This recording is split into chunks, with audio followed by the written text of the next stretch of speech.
Greetings, my name is Rudimentary Rob. Welcome back to my Valheim series. Today we're just going to have a little bit of a quiet one. We're just picking up the action pretty much exactly where we left off last episode. I've got a little bit of an unload montage there. I've had to allocate a few more chests now because of the new loot that we're getting in Mistlands. We've got a few sort of other developmental things that we need to start working on. It's not uncommon to go through this phase when you're initially starting up with one of the new biomes. So today is going to be a bit of a fast forward in terms of what sorts of things that I focus on getting set up and what little tweaks I've made along the way. So strap in and put your, I don't know, whatever helmet you like on, and we'll give you a bit of a briefing as we go.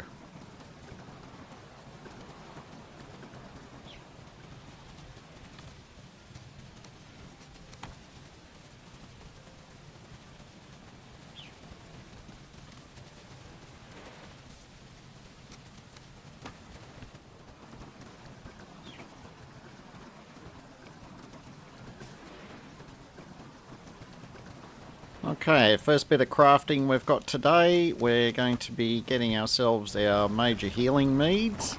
They are a noticeable upgrade over the medium healing ones. Medium healing is about 75 health over time. These major ones, they do 125 over time. Given we're, for the most of the part in Mistlands, we're going to have two lots of, 80 health food on average when we're in Mistlands, so 75 health doesn't really crack it anymore. So we got a few of those out. We popped some in the brewer. Just checking in on our little chickens.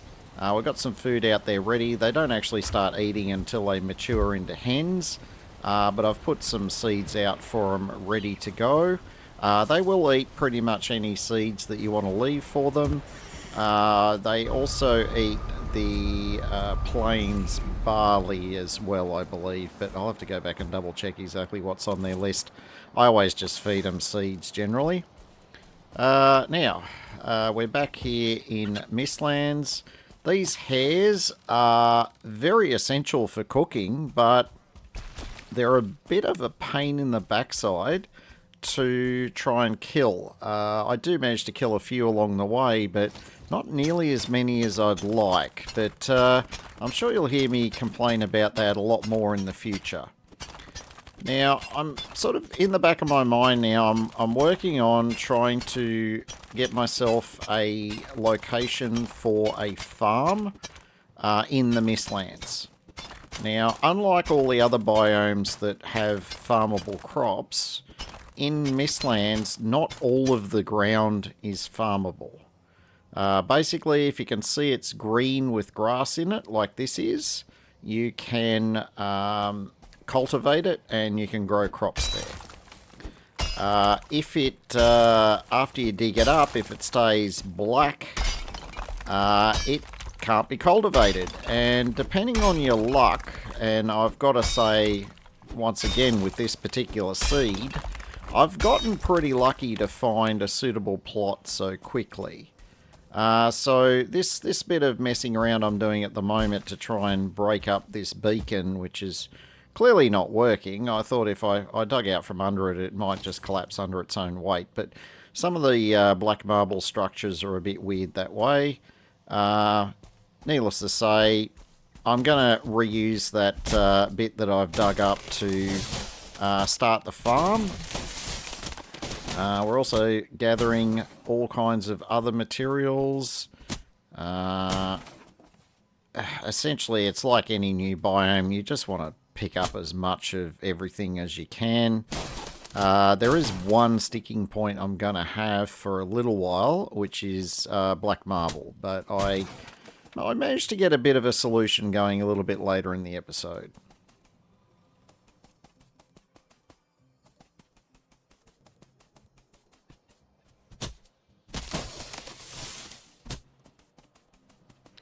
Now, what I was saying about if the ground looks black and it's not cultivatable, this stuff I'm standing on now is what I'm referring to. So if all you're finding is ground that's like that and not like this lovely green grass, yeah, you need to keep looking to find somewhere where you can actually grow crops.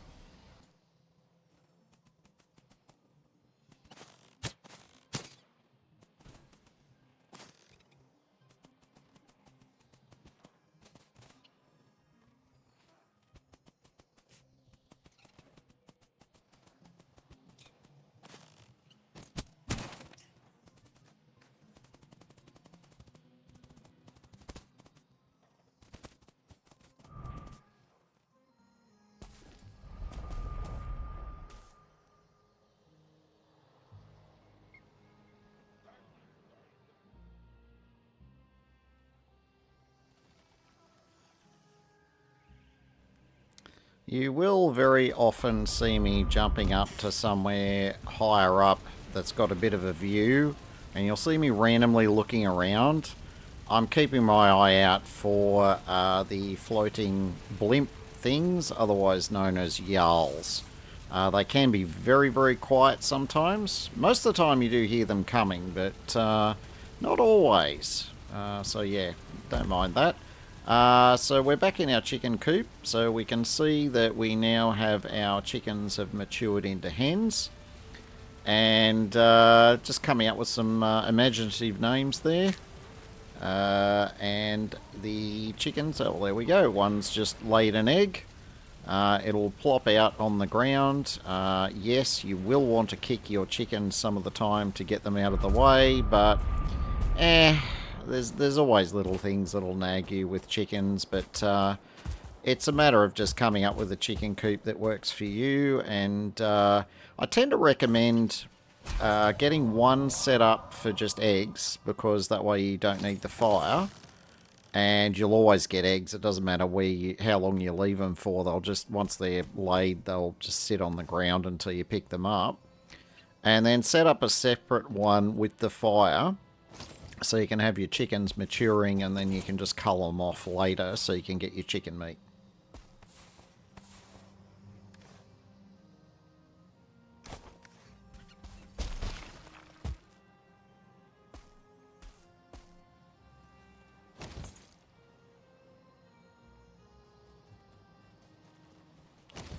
Okay, I'm just starting to do the groundwork now to start thinking about getting a wall up around my proposed farm.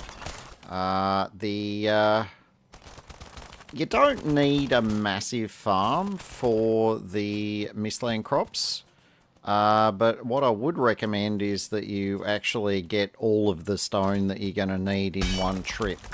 You'll see me doing a lot of warping back and forth. Yeah, I wasn't that organised.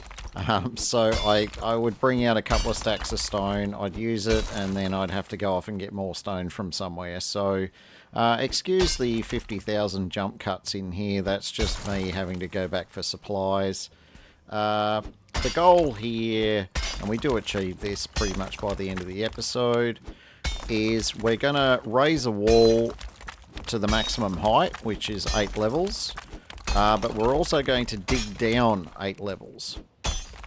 That is going to give us some very, very steep sides.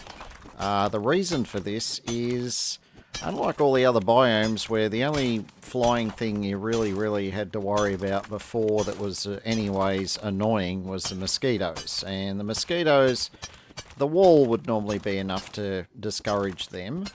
And their pathing is pretty stupid anyway.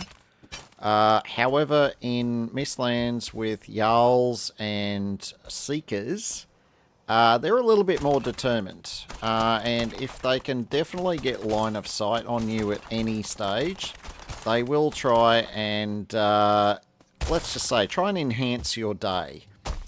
And I don't really want that sort of action going on inside my farm. So this is a specific technique I haven't completely explored before. But the last time I did a Mistlands farm, I did something similar. I just didn't go quite to this extreme. But the main reason I didn't go quite to this extreme is my previous Mistlands run. The farming spot I had was basically on top of a hill, so I didn't feel the need to raise the walls quite so much. But with this one, we do have higher terrain next to us, so I've just thought, why risk it? I'm just going to go all the way. I don't care how much stone it uses. I'm going to go max height up, and I'm going to dig down to max depth. So thanks to a few more jump cuts, you will see that finished shortly, and then we can move on to getting some crops in the ground.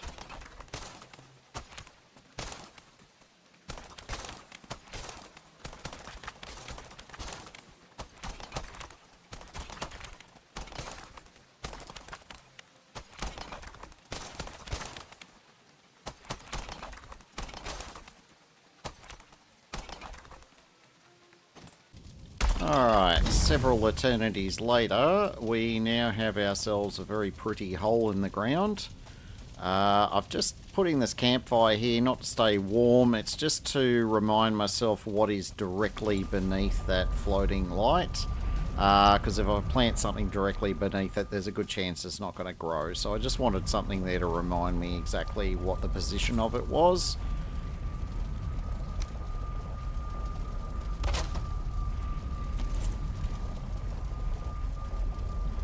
Right, bit of a sanity check item for anyone who has a habit of putting things in a safe place and then not being able to find them again. When I have remote farms like this, I always make a separate cultivator for each one.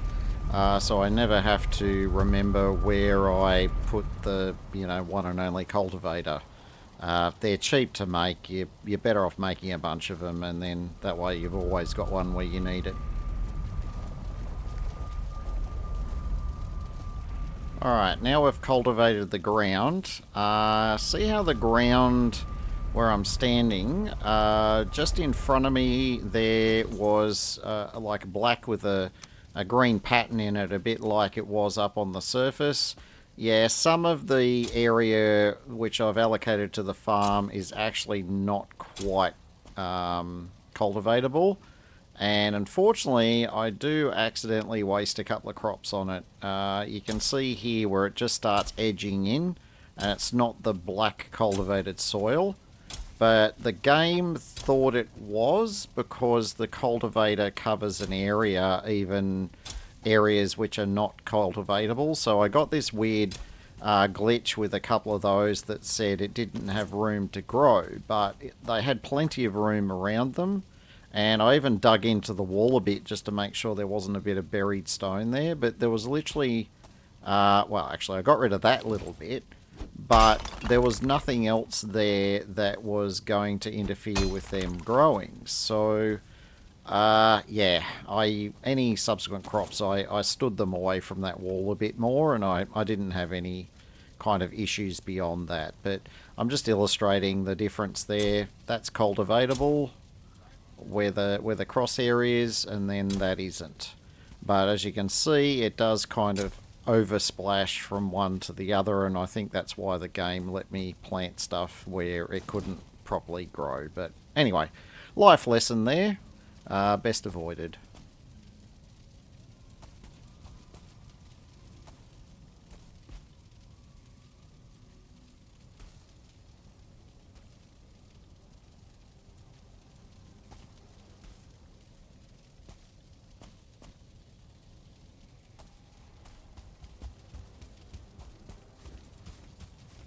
Two crops that you grow in Mistlands, which is the two I have planted, they're sort of a bit like the ones in the plains, in the sense that there's no seeds. You just, whatever you harvest, you're just going to end up replanting some of it for the next round.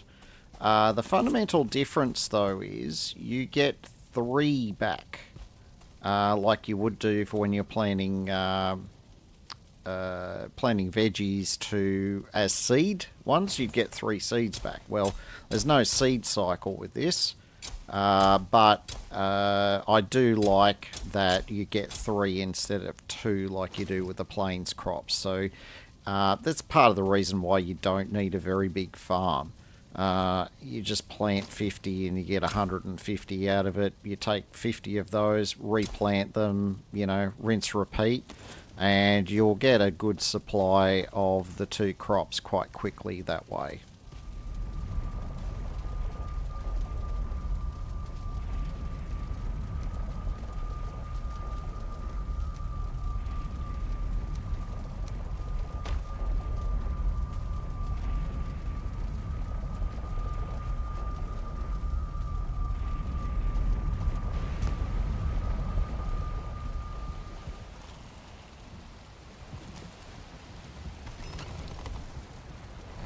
Alright, well, nothing like coming back to your base to have a bit of a relax after a hard day at the farm. It's been an interesting episode of digging holes in the ground, and you know, I might choose to leave you there, and I actually kind of thought that this would have been the end of the episode, but no, just a fake out. By the time I chopped down all of the extra warping back and forth, it didn't actually leave me with much more than about 15 or 16 minutes worth of episodes. So I thought, you know what, I'm not going to do that to you guys. You deserve to have a bit more interesting content than watching me dig a hole in the ground. So we now have a more interesting plan afoot. Due to the lack of iron on this island, which is a bit ironic because this is the island where I got most of my iron from. I'd only left the 2 bars behind to make that bench. So I've just gone and cannibalised that bench, and I'm taking it to initially to the farm here. And I take it to the farm just because I think some of those lights can be dismantled if you've got a stoneworking bench nearby. So that's the first step we're going to try today. But then I've got a bit more of a cunning plan up my sleeve. So stay tuned and see what else we get up to.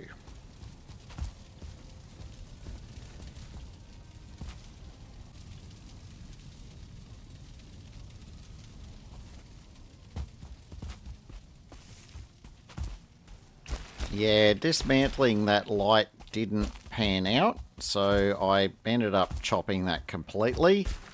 We've got our bench back on us, and we've come back down to the dungeon that we ran last episode. We've still got our portal here, and we've got our chest.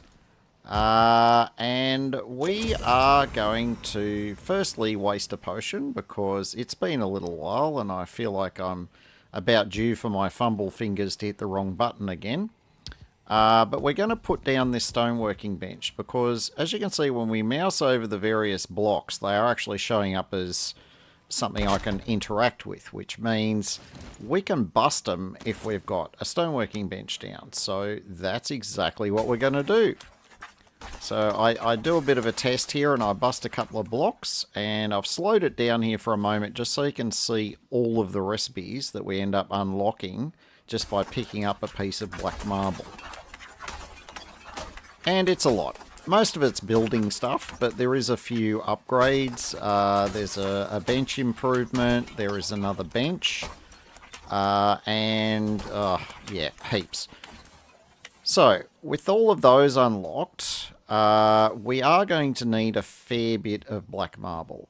And my general experience with Mistlands is this is the easiest way to get it. Just routinely have a stoneworking bench with you, and anytime you come across one of these dungeons, because they're not protected by a ward, a Diverger ward, you can dismantle these, and they will, if you just knock out the base like I'm doing with this one, eventually the rest of it is just going to fall apart. And you just run around and pick up the debris. I can't remember exactly how much I got out of this, but it was quite a bit. You do get a lot of other stuff too. You get copper scrap and a little bit of wood, I think, and look, it's all useful.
Yeah, black marble is some pretty determined stuff. You can see I've literally knocked everything out that was supporting it. And it's still just hovering there, taking forever to bust. So don't be afraid to throw an extra couple of, yeah, like that. Sometimes you just got to break up the bits just to make the structural integrity of it fail. And then the rest of it will just fall down in due course.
Alright, and all of the bits that I was prepared to destroy are gone. Below ground level here, there's obviously more stairs and more black marble if you want it. I'm just using this as a bit of a platform for the moment, just as a forward portal, somewhere I can come back to if the worst happens. Once I'm ready to move on from here and I find another tower, yeah, I'll pick all of this up and then I'll bring the workbench with me to the next one, so that if I, need more marble at that stage, I'll have the tools there to bust another tower if I need it. So, but that was a pretty good run. I've certainly got a lot more marble there than I can carry, probably in 2 runs, and that'll be enough to get me started. There are some above and beyond aesthetics. There is a couple of legitimate uses for black marble in your buildings. I'll go into at least one of those in more specifics down the track. I've got a bit more technology to unlock before I'm ready for that step though. Alright, now we've come back to the base, and as you can see there's a few little new additions there. That black forge is basically the Mistlands version of the normal forge, and that's where we make a lot of the new equipment. However, as you saw, it takes 5 black cores, and they're the ones that you get out of dungeons. That was the one thing I wasn't particularly lucky with in that first dungeon. I did only get the 1 black core, so we're going to be running a few more Mistlands dungeons before we're ready to even throw down one of the new benches. I know there is at least one other crafting station that needs black cores as well, and I'm pretty sure it needs 5 as well. So we're going to need at least 10 black cores. We're probably going to need even more than that as I unlock further technology. But the first thing that we've got access to, and we've got the materials to build, is this cooking station upgrade. And apparently I undergo some more falling off walls, but we get it in here. It's the mortar and pestle, and this is what will unlock our new recipes based on what we've already kind of come into contact with. Few of the early recipes there do include a couple of the ITA foods. ITA is a new resource. It's like magic, it's like mana, and it is not something I'm going to be able to do very much with for the moment. Obviously I can make the food, but it's absolutely useless me using it because I don't have any of the mage equipment that would go with it. So I do actually cook up a little bit of it in preparation, but it's going to be a long time before I'm ready to use it. I'm just having a look through some of the other recipes. We do have access to a couple of stamina foods, and the uncooked recipes from Mistlands, a lot of those are the health foods. Rest assured, as we get the mats, we will go forth and cook up as many of those as we can. Unfortunately, a lot of the health foods actually need hare meat as part of their recipes, so given my luck killing hares lately, it's probably going to be a while before I have a meaningful amount of those foods. So for the moment, I'm just going to keep existing on serpent stew, lox pie, and whatever the best stamina food is I get. For the moment, it's just that black pudding, but with any luck, I should be able to, because stamina foods usually aren't that demanding in terms of mats. I should be able to get some Mistlands level stamina food underway, hopefully in an episode or two with any luck.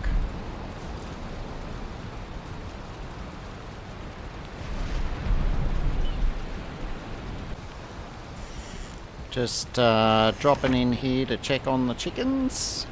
Chickens are going alright. We've got our hens, we've got a bunch more little chickies that have popped out, and we've got a few more eggs on the go. So like all of the other animals, or the tameable animals I should say, in Valheim, they do have a limit to how many can be in an area at any one time, but chickens, because they're very small, you can actually pack quite a number of them into a reasonably small area like that. So I just pop in here occasionally, I grab a few eggs, make sure there's enough food out, and then just leave them to it, really. And here we are at the end of the episode. I hope you've enjoyed it. If you want to see more, make sure you've subscribed and you give me a thumbs up each time. In the meantime, my name is Rudimentary Rob. Thank you very much for watching, and have yourself a fantastic day.